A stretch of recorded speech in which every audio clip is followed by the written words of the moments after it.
الحمد لله وكفى والصلاة والسلام على سيد الرسل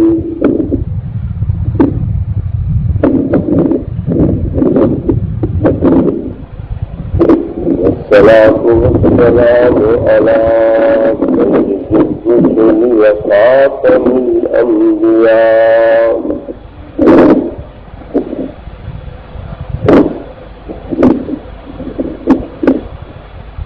صلاة تكون للنجاة وسيلة ولأولي الدرجات كفيلة صلاة تنحل بها العقد وتنفرج بها الكرب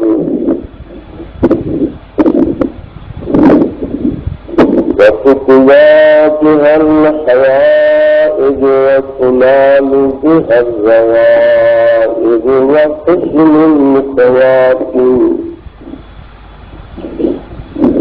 ويستسقى الغمام بوجهه الكريم.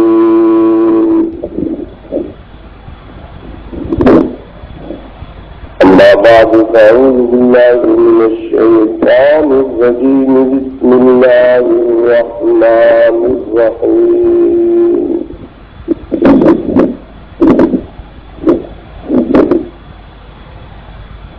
ومن يبتغي غير الإسلام دينا فلن يقبل منه وهو في الآخرة من الخاسرين. قال النبي صلى الله عليه وسلم: المسلم من سلم المسلمون من لسانه ويده، أو كما قال النبي صلى الله عليه وسلم. قال النبي صلى الله عليه وسلم: من لم يرحم صغيرنا ولم يوقر كبيرنا فليس منا، أو كما قال النبي صلى الله عليه وسلم.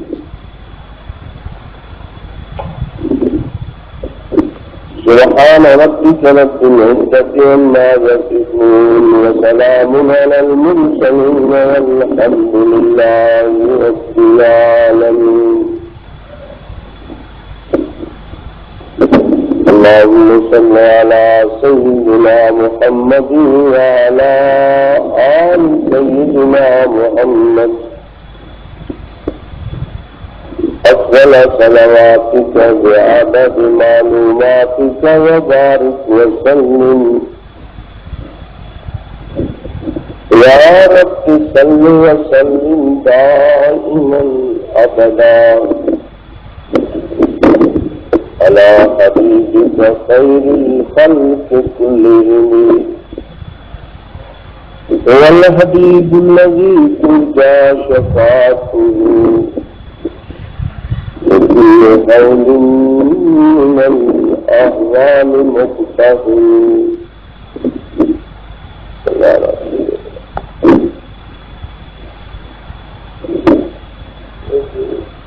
میرا خیال ہے ضرورت میرا گزارا ہوگا کہ اگر خود سکتا ہو ایسے کر کے لوگ اپنے ساتھ سماج میں چل خراب ہوگا گزارا ہو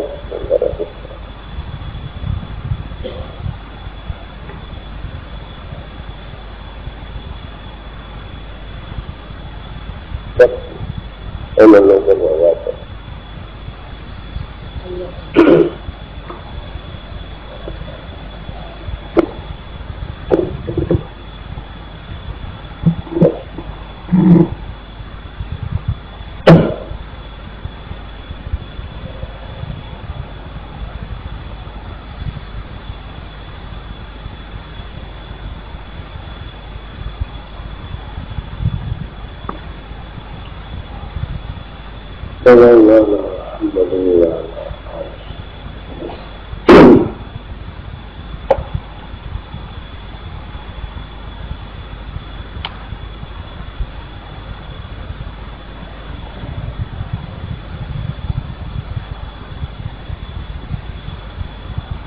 محترم بزرگ دوستوں قابل پترکار، قرآن کریم فرقان حمید کی آیت مقدسہ ہے میں نے تلاوت کی ہے، اور اسی سلسلے اور مناسبت سے رحمت عالم صلی اللہ تعالی علیہ وسلم کے مقدس ارشادات میں سے جو ارشاد گرامی پر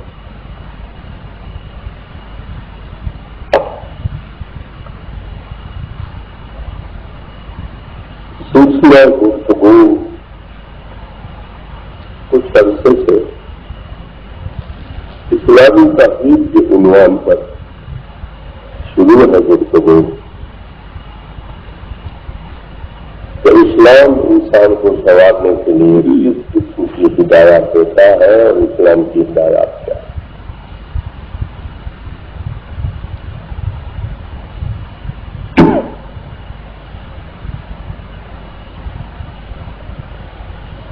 ہو سکتا ہے شاید میں اپنی مزدوری کی وجہ سے، جس کا میں خود بھی اندازہ نہیں لگا سکتا نہ سن سکتا ہوں، تو آپ کی خدمت میں شاید کوئی باتیں نہ کر سکوں، لیکن میری کوشش یہ ہوگی کہ میری حاضری کا جو مقصد ہے وہ کسی حد تک پورا ہو۔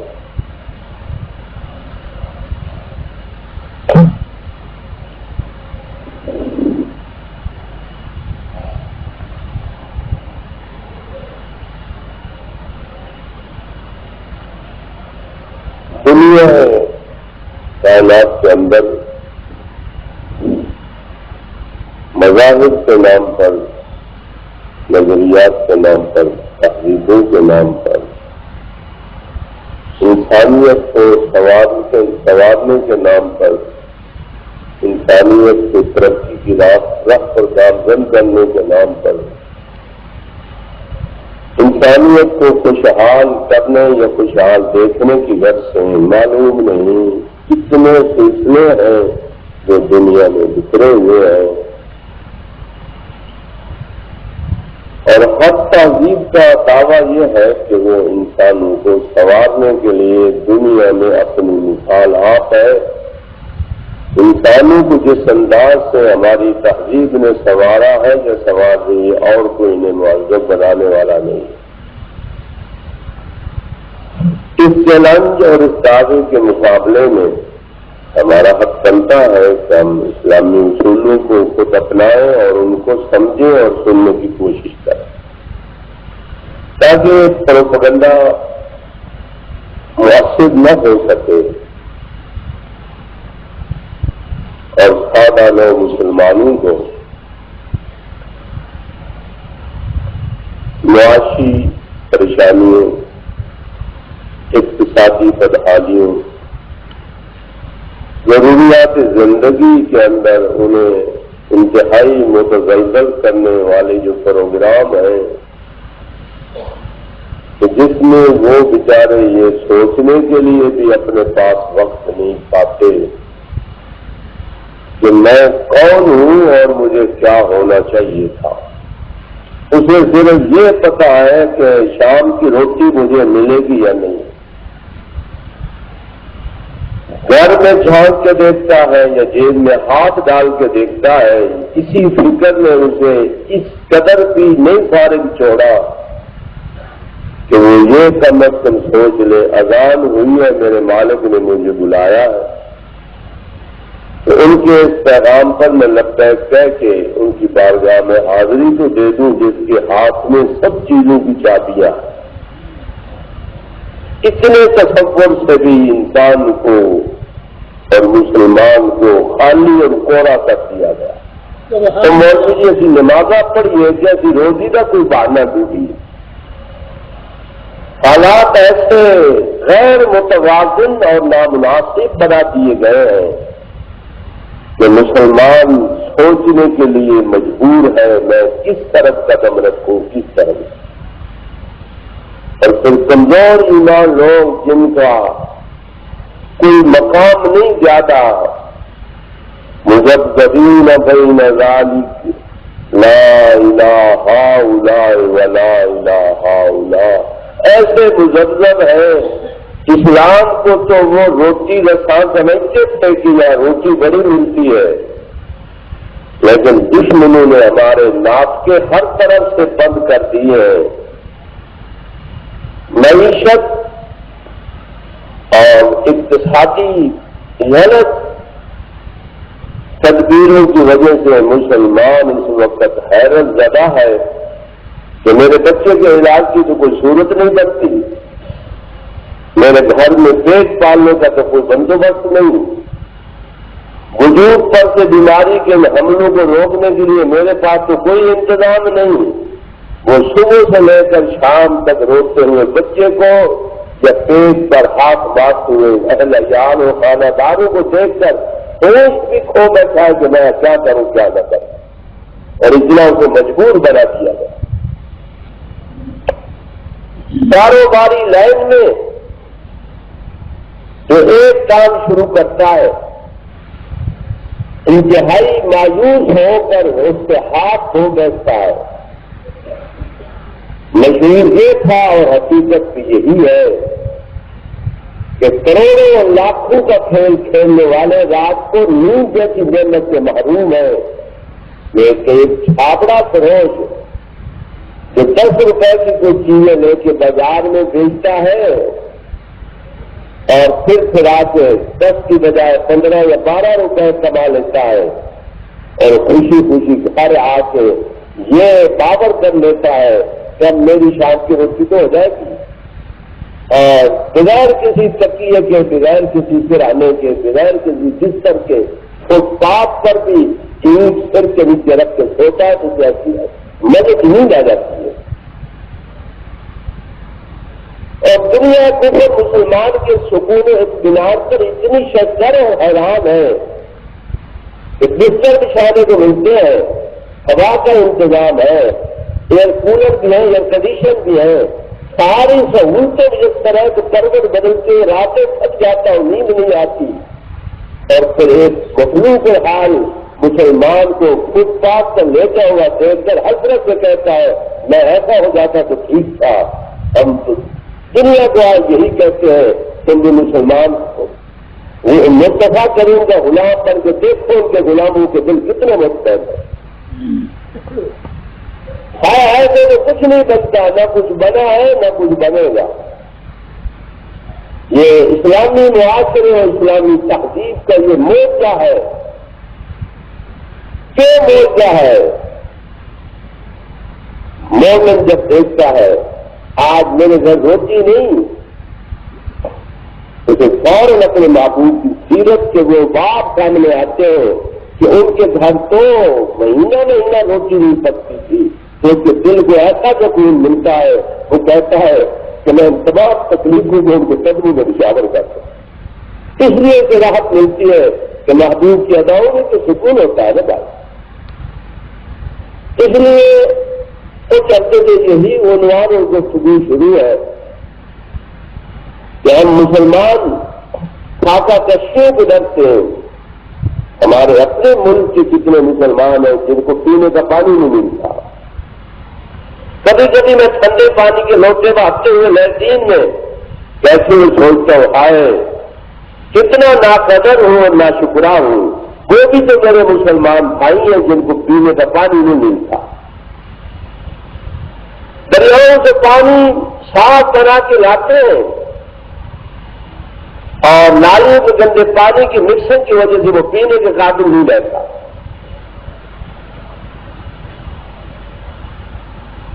آدمی خدا اسے سوچ تو کم مت کرتے، کتنے میٹھے اور ٹھنڈے پانی خود لیٹرینوں کے دروازے پر لکھا بھی ہوتا ہے 3-4 لوٹے پانی بہا دیا کرے، فارغ ہونے کے بعد 2-3 لوٹے پانی کا بہا دیا کرے، اس پانی کے 2-3 لوٹے کبھی پانی کی نعمت کو کبھی سوچا جاتا ہے تو یوں لگتا ہے اس کا ایک قطرہ بھی اتنا قیمتی ہے، اگر نہ ملے تو ہزاروں بھی اس سے چھوٹے ہیں، 1000 کی بھی کوئی حقیقت نہیں ہے۔ کتنی بے دریغ اور بے باکی ہے کبھی کبھی پاؤں پر پانی بہانے وقت خیال آتا ہے اور کتنے لوٹے پانی کے تو نیک بختہ تو نے پاؤں پر بہا دیے، لیکن بات اصل یہ ہے کہ انسان کو اپنے مالک کی عظمت کا، اس کے رحم و کرم کا، لطف و کرم کا جب تک اندازہ نہیں ہوتا تو وہ انسانیت سے دور حیوانی شعور کے ساتھ جو کچھ کرتا چلا جاتا ہے اس کو کوئی روکنے والا نہیں ہے۔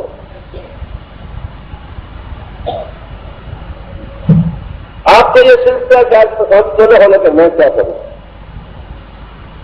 ایک ایک نعمت ان کی مومن ہونے کے ناطے سے بہت بڑی وزنی نظر آتی ہے ہر مومن کو، اسے آرام بھی وزنی نظر آتا ہے، اسے سکون بھی بڑا میسر آتا ہے، لاکھوں شکر کرتا ہے۔ تو خداوند تعالیٰ کے تصور کے عنوان سے پچھلی ایک مجلس میں میں نے آپ سے کچھ گزارشات کی تھی پیش کہ اسلام نے ہمیں نظریہ خالق جو دیا ہے کہ خالق تمہارا کون ہے، اس کی ایک ایک صفت اور خوبی انسان کو اپنا بے دام غلام بنا لیتی ہے۔ سبحان اللہ۔ اور وہ چاہتا ہے میرے معبود تیرے ہاتھوں سے جو بھی ملے مجھے وہی ٹھیک ہے۔ اور خصوصاً روحانی اخلاق میں سے قناعت ایک اچھی عادت ہے۔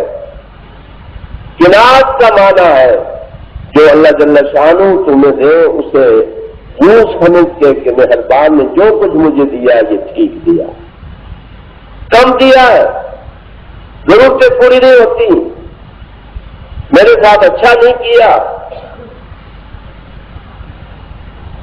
نہیں، یہ تصور دل میں پیدا ہی نہیں ہوتا۔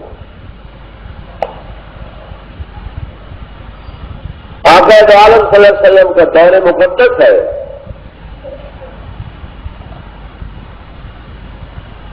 ایک صحابی رضی اللہ تعالی عنہ ذرا دیر سے نماز میں پہنچتے ہیں، دیر کا مطلب یہ نہیں کہ 2-3 رکعتیں ہو جاتی تھی پھر آ کے ملتے ہیں، نہیں جیسے پہلے مسجد میں آ کے مہمان کو خدا کا بیٹھتا ہوں بیٹھ نہیں سکتے تھے، اور جماعت کھڑی ہوئی آ گئے اور جب سلام ہوا تو فوراً چلے گئے۔ دیکھنے والوں میں سے کسی نے یہ سوال بارگاہ رسالت میں پیش کیا ہے، یا رسول اللہ یہ آپ کے ساتھ تھی، آپ سے بھی ذرا لیٹ ہے، فوراً چلے جاتے ہیں، یعنی وہ ادا کو اتنی پسندیدہ معلوم نہیں ہو رہی۔ آئے کم از کم پہلے آ کے بیٹھے اور چہرے اقدس کی دیکھنے کی انتظار کر لیں، تو جب تک آپ بیٹھے ہیں بیٹھے رہیں۔ عقل کا تقاضا، محبت کا تقاضا تو یہی تھا کہ جب تک محبوب بیٹھے جائیں گے، لیکن فوراً چلے جانے کی وجہ اور دیر سے آنے کی وجہ کا پتہ نہیں چل رہا تھا، معاملہ کیا ہے۔ ایک دن آقا دو عالم صلی اللہ تعالی علیہ وسلم نے اس ساتھی کو بلا کے پوچھ لیا بھائی کی خیر سے ہے، شاید فجر کی نماز کا وقت تھا، اللہ تعالیٰ مجھے معاف فرمائے، وقت کو چھوڑا تھا، تو فرمان گرامی کے جواب میں کچھ عرض کرنے کے لیے تھوڑا سا وقت لگ گیا۔ آگاہ اصل بات یہ ہے کہ چادر ایک ہے ہمارے گھر میں، چادر ہمارے گھر میں ایک ہے، میں نماز پڑھنے کے لیے وہ چادر لے کے آتا ہوں، میری بیوی کے سر تک پہنچنے کے لیے اور کچھ نہیں ہے۔ سبحان اللہ۔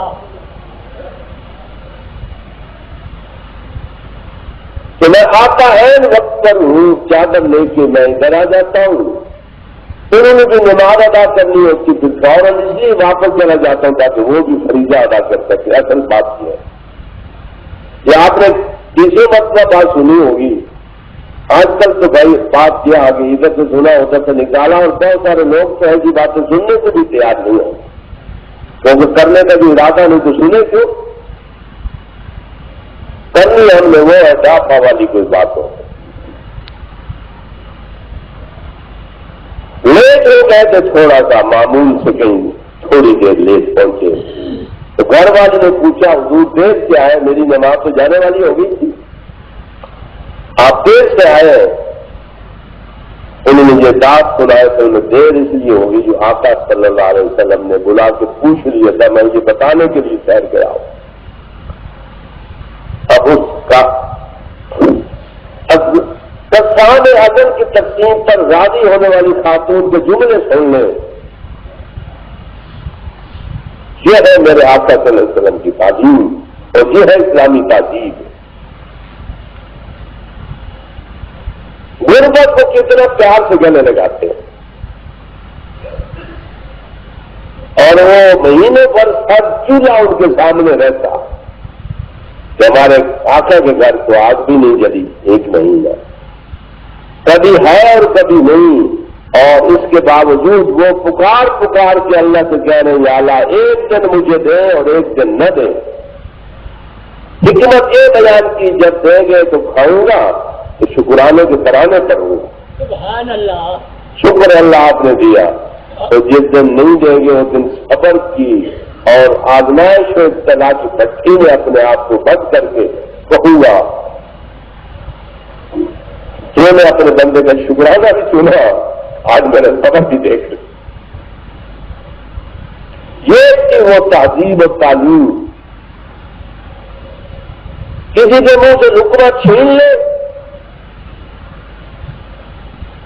کسی کا گھر لوٹ لے، جائز و ناجائز کما کے گھر بھر لے، نہیں، یہ تہذیب اس کا اسلامی تہذیب میں یہ بات ہی تھی۔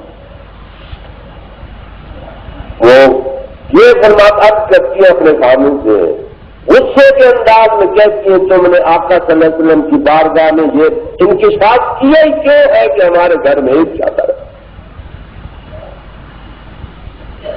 میرے مجمع میں تم نے یہ بات کی،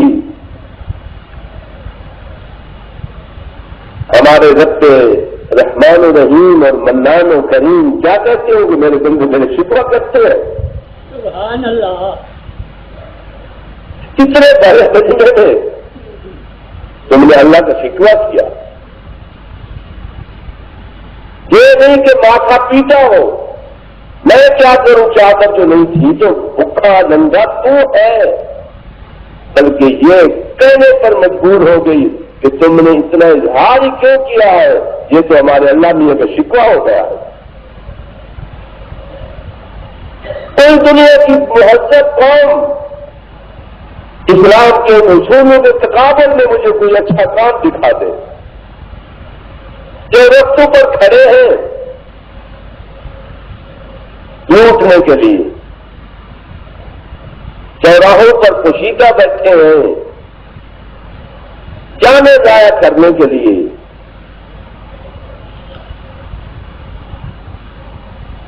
پچھلے سالوں کا واقعہ، ہمارے مدرسے کے قاری صاحب کہیں واسو گئے، واسو قریب ہے، تو واسو پر سائیکل پر سوار تھے، دو تین لڑکے سامنے آ گئے۔ آج کل اس معاشرے میں اس فیشن کو نقاب پوشی کہتے ہیں۔ ایک ہماری بچی ہو کر بات جو ہوئی نا گھر میں چلی تو نقاب پوشی کے لیے چادر لے کہ الٹا لے،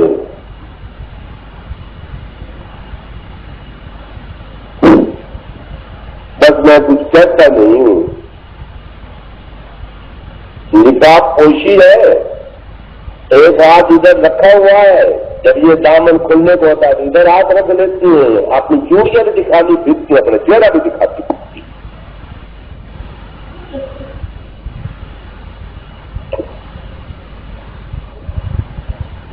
تو یہ بات ہوئی، بیٹا کون سا پردے کے لیے الٹا پسند کریں گے کہ نقاب کو چادر؟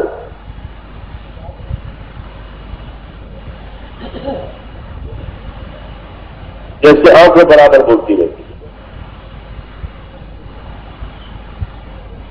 ہاں مجھے ترقی کا دشمن کہہ دیں کہ تم کو ترقی کے دشمن ہو، جب قوم ترقی کے راستے پر چلتی ہے تم لوگ روڑے اکساتے ہیں۔ آپ کو تو وہ دانش مندی مبارک ہمیں یہ بے عقلی پسند.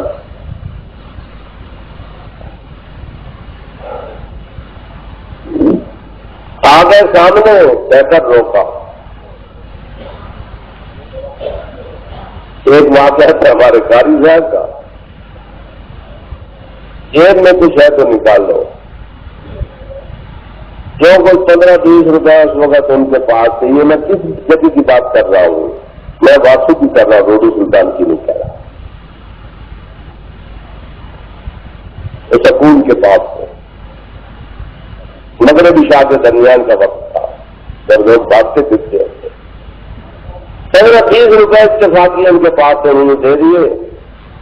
ایک جگہ سائیکل بھی دے دو، دوسری جگہ چھوڑو. پھر ہمارے ایک چوکیدار تھے مدرسے کے چپراسی کو، وہ کہیں پھنس گئے. وہ جات آدمی تھا، انہوں نے سینہ زوری سے کہا نکالو کچھ ہے. تو کہا میں نہیں نکالتا. پکا مکہ شروع ہو گیا. انہوں نے 78 رسید کے اور پیسے نکال لیے. جب یہ بات ان مجھے میں نے کہا خدا کے بندے چپ کر کے پیسے نکال کے دے دیتے. 15-20 روپئے 100 روپئے کے پیچھے جان مروا لے. انہوں نے پیسے پستول ڈال دی. میں نے کہا پیسے نکال کے دے دیتے، جان تو بچ جاتی.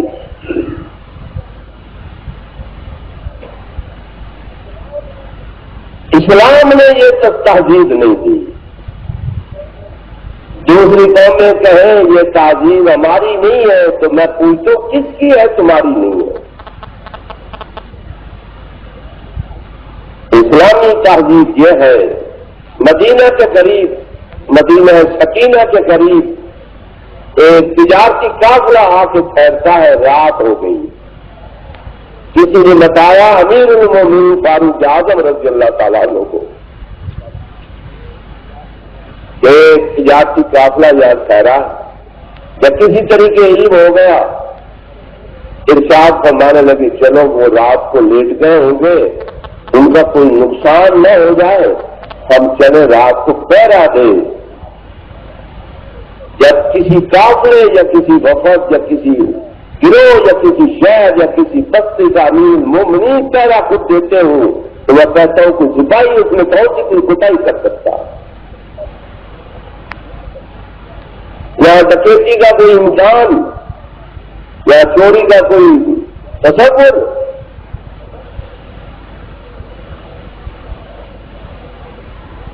بدامنی کا موجب کیا ہے؟ بدامنی کا موجب اسلام نہیں ہے. اسلام ان چیزوں کی قطعی اجازت نہیں دیتا. بات ہے کھڑی.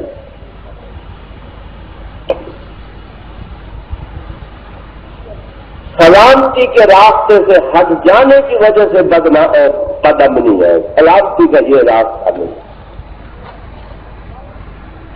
سلامتی کا راستہ اسلام. اسلام سے ہٹ جانے کے بعد سلامتی کا تصور جرم بن جاتا ہے. سلامتی ہے ہی نہیں. اسلام کی چرختے چوراہے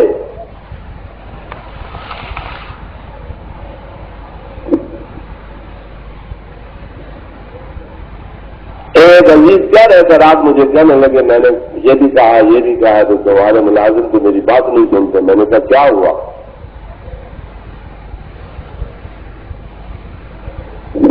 ہمارے مدرسے کے ساتھ ایک ذاتی رقبہ ہے ہمارا بھی چھوٹا تھا 4-5 کا نام. اس کی 4 دیواری ہے، اس کے اندر درخت کی ہے، آپ کی ہے. رات کو 4 دیواری خالی میں لوگ آ کے بیٹھتے ہیں، پھر دیواریں چھلانگتے ہیں. تو 2-3 مرتبہ کا یہ واقعہ ہمارے گھر کی دیوار چھلا کے ہمارے گھر جب آتے ہیں تو بچے بھی ڈر جاتے ہیں، بکری بھی ڈر جاتی ہے. تو ہم نے یہ کہا تیرے ملازموں کو، مدرسے والوں کو کم از ایک لائٹ تو لگا دیں اس خالی 4 دیواری میں، تاکہ یہ تو آدمی میرے عزیز یا میرے بھائی مجبور ہوتے ہیں، انہیں یہ بھی پتہ نہیں رہتا ہم کیا کر رہے ہیں. انہیں یہ بھی پتہ نہیں ہوتا میری امی کی 4 پائی ہے یہ میرے بہن کی 4. اسلام نے تو اسے الخبائث قرار دے کے ہمیشہ حرام قرار دے دیا. اس کو تو ہاتھ لگانے کی اسلام اجازت نہیں دیتا، منہ لگانے کی کون کہتا؟ اب یہ بھی اسلام کا قصور ہوا. اسلام نے ایسی تہذیب کہنا چاہتا نہیں کی. میں نے آپ کو واقعہ سنایا تھا، ایک ٹوکریاں بیچنے والے کو جب کسی خاتون نے دھمکا لیا، کہا یا میری حاجت پوری کر دے، قتل کر دے یا پھر شراب پی لے. اس نے مجبوری کے وقت حرام کھانے کی مسئلے کو ترجیح دی. ابھی شراب پی کے گناہ سے بھی بچ جاؤں گا، قتل سے بھی بچ جاؤں گا، لیکن اس الخبائث کی یہ تعریف ہے. جب شراب پی تو آتی جو نہیں ہوتے وہ تھوڑی بھی ان کے لیے تو کافی ہوتی ہے. نشے میں دیکھا ہے جو خوبصورت خاتون بیٹھی ہے کہ چھوٹے کو جی نہیں چاہ، وہ بد ہی اپنا آپ پیش کر کے بیٹھی تھی. بچے کو سامنے دیکھا تو بے تحاشا ٹوٹ پڑا. اس کی موجودگی میں وہ اپنا تقاضا کیسے پورا کروں، اس کو بھی قتل کر دیا اور زنا بھی کر لیا، شراب بھی پی لی. یہ الخبائث ناپاکیوں کی جڑ ہے. درختوں میں چھپ کے بیٹھتے ہیں اور ہمیں پریشان کرتے ہیں. ہم نے اپنے پیشواؤں کو نہ دیکھا کہ لوگوں کے گھروں پر کھڑے ہو کے عزت آبرو کی بات کے لیے پہرے دیتے تھے. جان مال تحفظ اور حفاظت کے لیے وہ دربان کرے ہوئے تھے. اور ہماری پاکی دامہ یہاں تک پہنچ چکی تھی کہ فرشتے ہمارے دروازوں پر دربانی کے لیے آتے تھے. آج وہ ہم رسوا اور ذلیل ہیں کہ ہمیں گھر میں بھی سکون نہیں ملتا. میں ان باتوں کی طرف جانا ذرا پسند نہیں کرتا ہوں کہ غیروں کے منصوبے آپ کو بتاؤں اور آپ سننے کے لیے بھی تیار نہیں. میرے اور آپ کے تو اپنے منصوبے ہیں.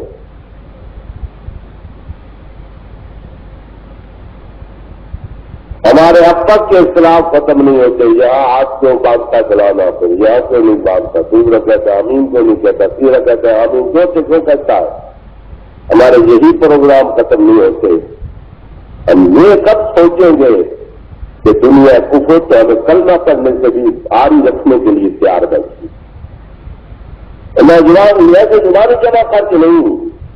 اتفاقی اور معاشی غلط سازشوں اور پالیسیوں کی وجہ سے بہت سارے مسلمان ہیں ہمارے بھائی، ایک ٹائم کی روٹی انہیں میسر نہیں آتی. انہیں کیا کہا جاتا ہے؟ اسلام نے کیا رکھا ہے؟ تمہارے اسلام نے کیا رکھا ہے؟ بھوک کے سوا کیا رکھا ہے؟ آؤ تمہیں نوکریاں دلواتے ہیں، آؤ تمہیں صبح شام کے کھانے کا بندوبست کرتے ہیں، تمہیں خوبصورت بیوی دیتے ہیں، تمہارا گھر آباد کرتے ہیں، تمہارا فلاں کرتے ہیں، تمہارا فلاں کرتے ہیں.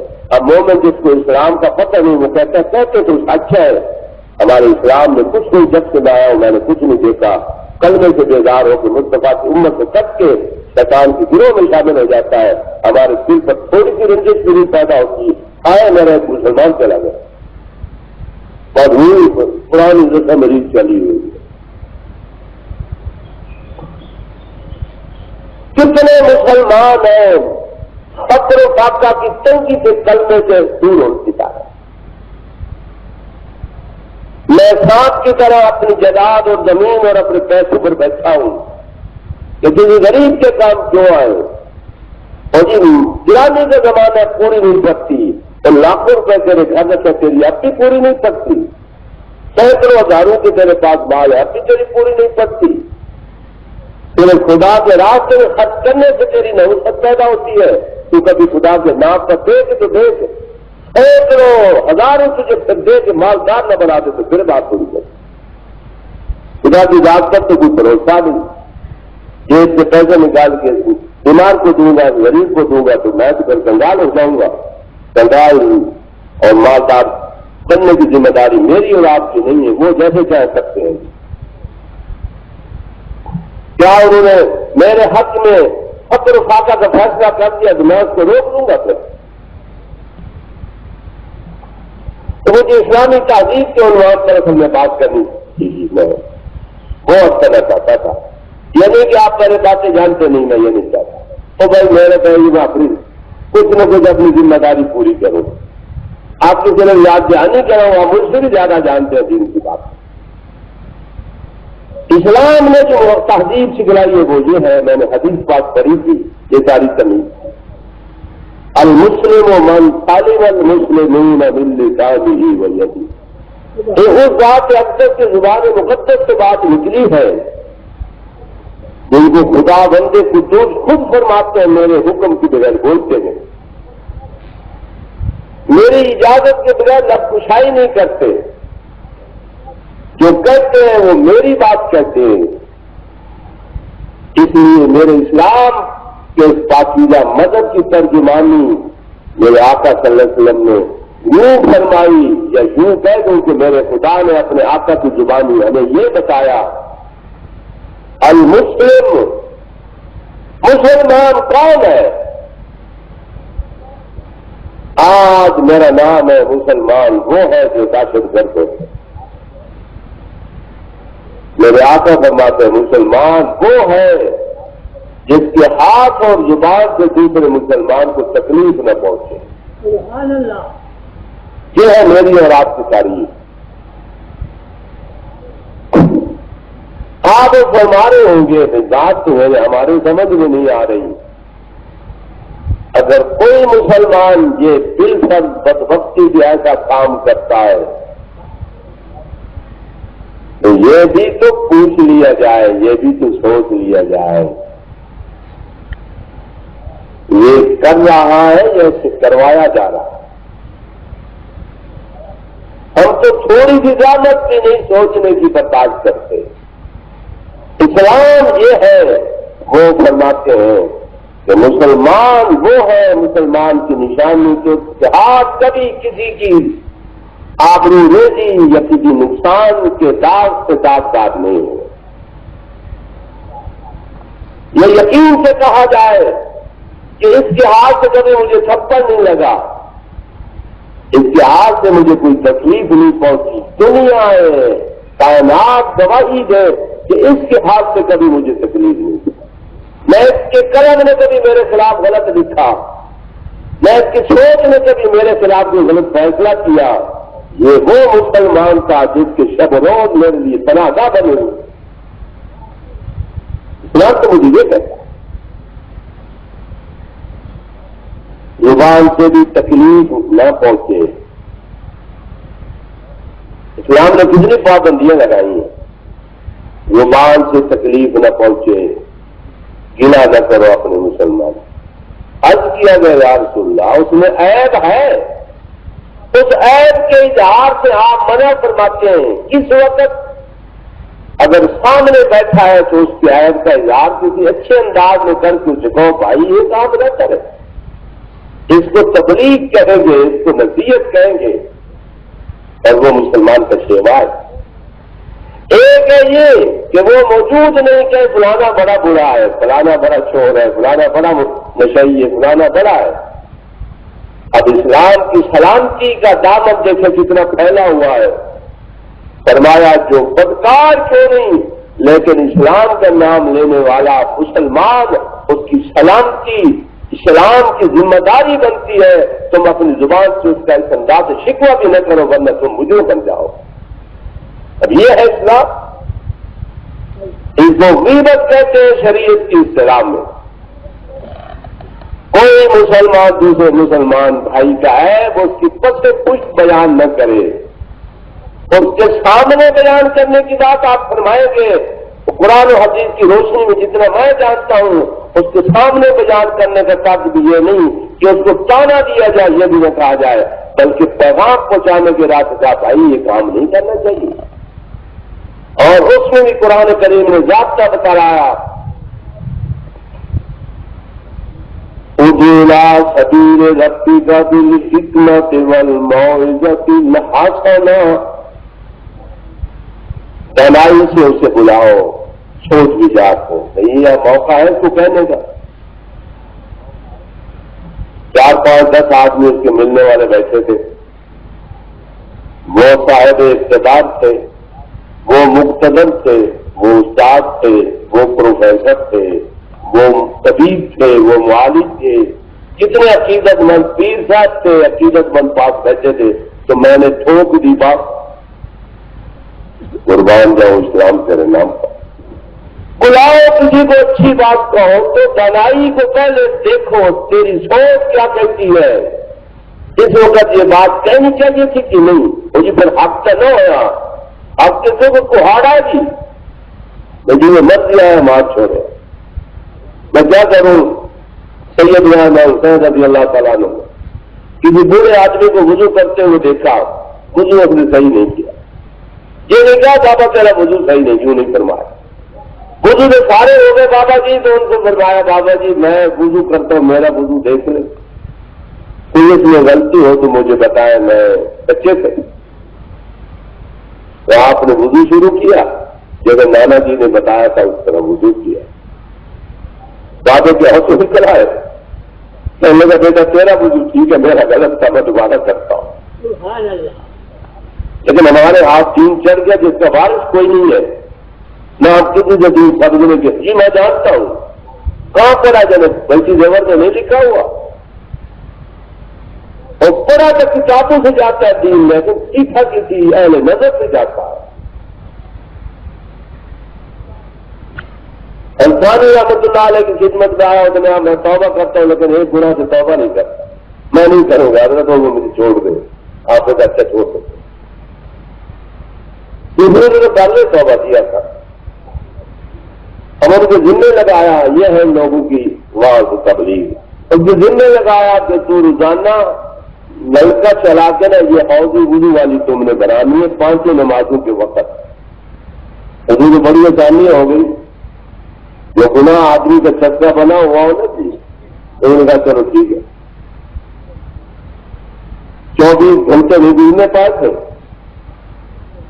تو تبدیل ہو گیا.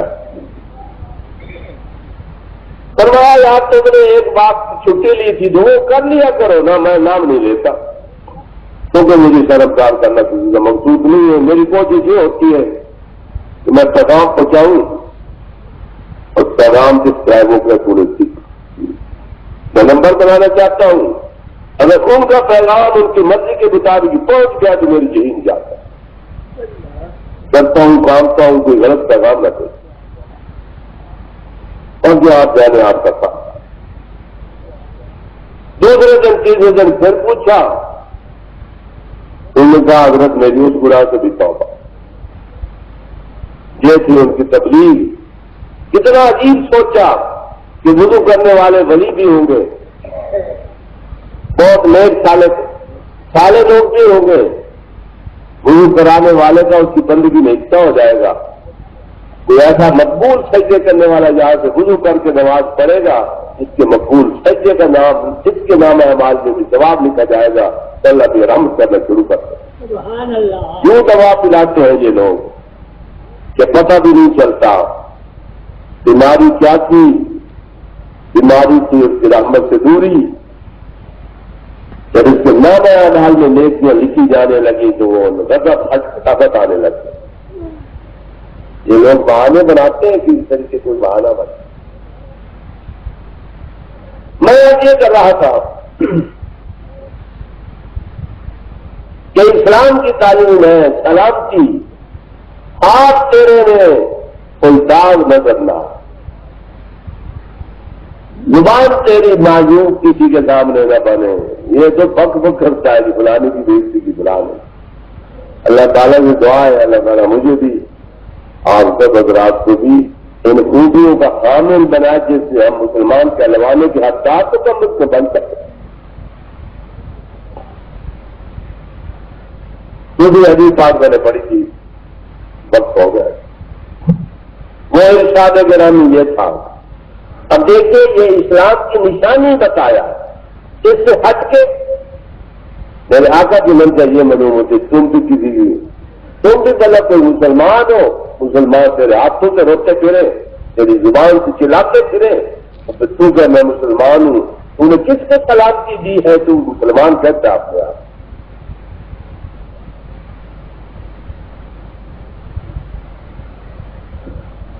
لیکن اس ظلم قسم کے اسباب پر غور تو کرنا چاہیے. اسلام جب مسلمانوں کو دہشت گردی کی اجازت نہیں دیتا تو یہ سبب کیا ہے اس کا؟ میں پیسے کیا کرتا ہوں سوچوں کہ بھائی یہ بیٹھے بیٹھے سائیکل گر گیا. سب مجلس میں بیٹھنے والے لوگوں کی نظر پر کہ سائیکل گر گیا ہے، خراب سا ہوا ہے. کوئی صرف دیکھنے پر انتظار کریں گے، کوئی پوچھنے پر تو کس نے گرایا ہے، کس نے گرایا.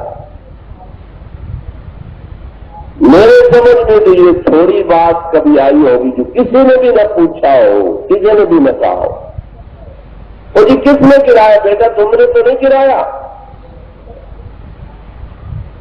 یار چھوٹی بھی بات ہو تو ہم کیوں پر مجبور ہو جاتے ہیں کس نے گرایا ہے.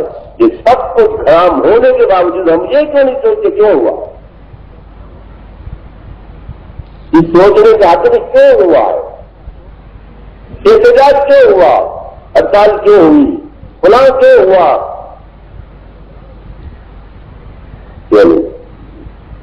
شیخ زادی احمد فرماتے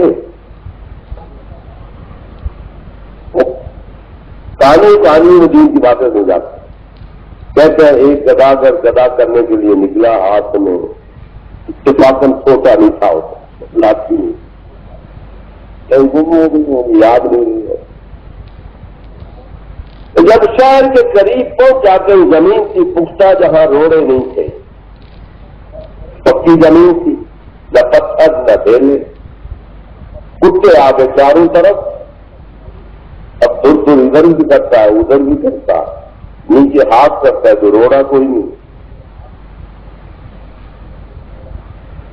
وہ تم یہ کہہ رہا تھا کیسے ظالم لوگ ہیں، کتے چھوڑ دیے روڑے باندھ دیے.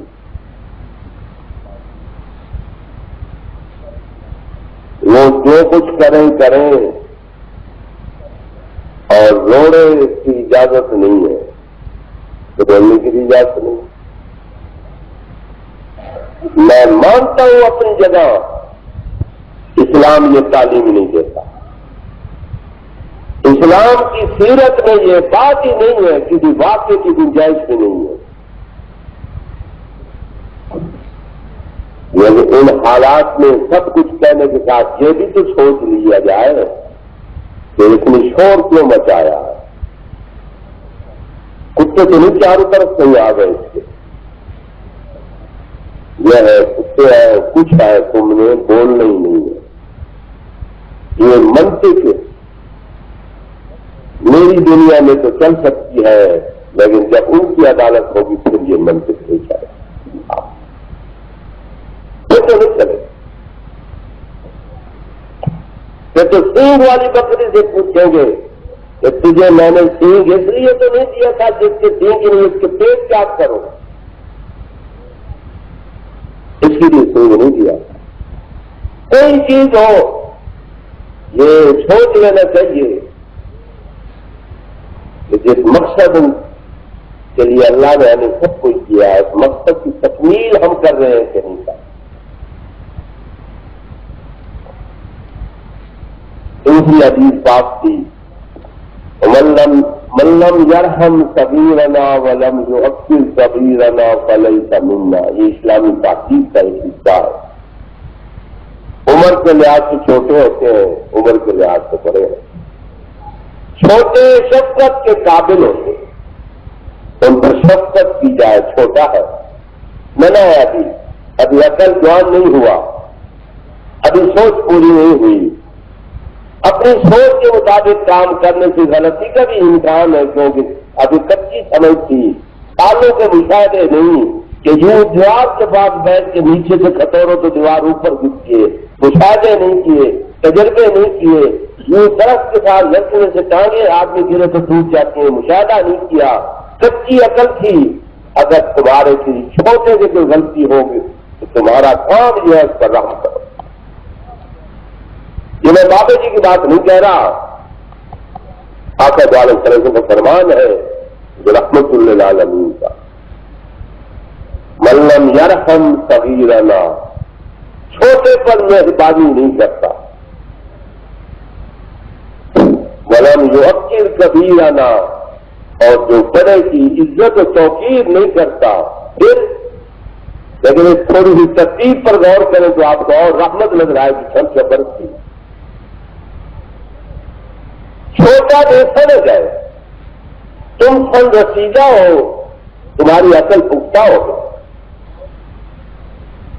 تم چھوٹے کو یہ کہو مجھے ابا جی کیوں نہیں کہتا، تم چھوٹے جی کو کہو مجھے حضرت جی کیوں نہیں کہتے. تم چھوٹے پر یہ اعتراض کرو تمہارا جیسے قابل قدر ہو اتنی توقیر نہیں کرتے. یہ تم بعد میں سوچو، پہلے بڑے ہونے کے ناطے سے تم مجھے اپنا بیٹا سمجھ کے تو دکھا دو نا جی میں تیرا ابو. پہلے یہ کہا کہ چھوٹوں پر رحم نہیں کرتا، چاہیے تو یہ تھا میری ناقص عقل کے مطابق یوں فرماتے جو بڑوں کی عزت نہیں کرتا بڑوں کا نام پہلے لیتے، بڑوں کی عزت نہیں کرتا اور جو چھوٹوں پر نہیں فرمایا جو چھوٹوں پر مہربانی نہیں کرتا وہ ہم میں سے نہیں ہے. اب اس سے بڑی کوئی تحدید ہوتی ہے؟ میں سچ میں کہوں مسلمان ایسے نہیں ہوتے اور آپ نہ مانیں تو میں آپ کو شہادت و گواہی کے لیے حضور کے فرمان پیش کر رہا ہوں کہ بات اصل یہ ہے اسلام تو اس سے چھوٹے کو مسلمان ہی نہیں کہتا جو بڑے کی عزت نہ کرتا ہو، اور اسلام اس بڑے کو مسلمان ہی نہیں کہتا جو بڑا اپنے چھوٹے پر مہربانی نہ کرتا ہو. لیکن بڑے کو کہا پہلے ایک رفت اور پہلے اقدام تیرا کام ہے کہ تو بڑے ہونے کے ناطے سے چھوٹے کو دکھا کہ میں بڑا ہوں. بڑے کا کام یہ ہے کہ چھوٹوں پر مہربانی کرتا ہے. جب تجھے مہربانی کرتا ہوا دیکھیں گے تو تجھے ابے کے بغیر کوئی نام اور مجھے چیز کریں گے. اب یہ ہے اسلام کی تہذیب. میں تو اسلام کے عنوان پر آپ سے باتیں کرتا رہتا ہوں کہ اسلام ہمیں کیا کہتا ہے، مصطفیٰ کی سیرت کیا کہتی ہے. گلی گلی کچے کچے میں مصطفیٰ کی سیرت کو داغ داغ کرنے والوں زبانیں کھول کے ان کو چھوڑا تھا. یا تو کر لیا کرو مدینے کے اس والی کو زندگی نے کبھی ان کے بھی ایسے کردار کی بات ظاہر ہوئی تو بتاتے دو ہمیں. باقی ہمیں بھی کچھ شرم آنی چاہیے کہ کلمہ پڑھنے کے بعد ہم کچھ سوچے تو صحیح ہم کیا کر رہے ہیں. ہمیں نہیں سکتے میں دور نہیں جاتا ہوں، میری ہمت اتنی نہیں.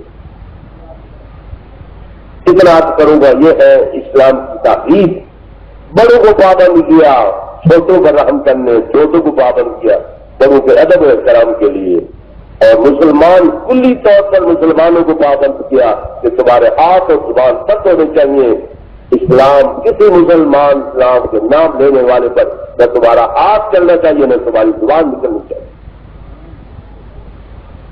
اب اس روشنی میں ہم اپنے گریبانی میں جھانک کے دیکھیں جس اسلام کا ہم کلمہ پڑھ کے ہلکا پگوش اسلام کہلاتے ہیں اس کے اثرات ہمارے اوپر کتنے ہیں. یہ سوچنے کا وقت نہیں ملتا کیوں کہ ہمارے سرکاروں نے ہمیں سوچنے کے موقع کے لیے وقت کی اب نہیں بخشا. ہمیں سوچنا ہے صرف یہ ہے کہ روٹی کیسے ہوگی. ہمیں سوچنا ہے کہ ڈبل ڈیوٹی دیں. اگر 8 گھنٹے کی ڈیوٹی دیں تو جو مہینے میں 3000 ملتے ہیں ان سے کچھ نہیں بنتا، اور اگر ڈبل ڈیوٹی دیں گے تو مہینے کے 6000 ہوں گے تو ہماری روٹی پوری ہوگی. میں یہ نہیں کہتا روٹی کیوں نہیں پوری نہیں ہوتی پوری، میں یہ نہیں کہتا کہ پوری ہوتی ہے تو ویسے ہی کہتے ہو نہیں پوری ہوتی، لیکن نہیں جو پوری ہوتی کبھی سالن کے بغیر دکھا کے دیکھ لو. ہمارے آبا اجداد روٹی ہاتھ میں لے لیتے تھے. مجھے اردو کا لفظ تو نہیں آتا، یہ طے بند کی دبک کہتے ہیں اس میں رکھ لیتے تھے. سفر بھی کرتے تھے موقع کے مناسب بیٹھ روٹی بھی کھا لیتے تھے. ان کا طاقت نہیں تھی. ہمارے 10 آدمی کو خدا کی قسم کھا کے کہتا وہ لوگ اگر ایک تھپڑ مار کے ہم مر جاتے. جی آج کی روشنی ہے کہ پتھر کے زمانے کی گل ہے. ہمیں وہی پتھر یار اچھے ہیں جو سلامتی کا پیغام دیتے تھے. ہمیں وہی پتھر اچھے آئے لگتے ہیں. ایک بزرگ تھے وہ باقی روٹی روزانہ کھاتے تھے تو کسی نے وجہ پوچھی، فرمانے لگے 6 گھنٹے یا 12 گھنٹے یہ حضور صلی اللہ علیہ وسلم کے زمانے کے قریب ہے جس میں برکت آج والی روٹی سے زیادہ. تو کل والا کام کر کے دکھائیں برکت رہو تو پھر مجھے کہے کیا پکا ہے جی چاول ہے جی. تو چاول میں تو گوشت اور شوربہ ڈالتے ہیں وہ بھی پکے ہیں. تو اس کے ساتھ تو سلاد ہی چاہیے سواد بدلنے کے لیے. ڈاکٹر حکیم بتاتے ہیں کہ سواد اچھا ہوتا ہے, سلاد اچھا ہوتا ہے چٹنی گلو کا, وہ ہے یہ وہ بھی ہے.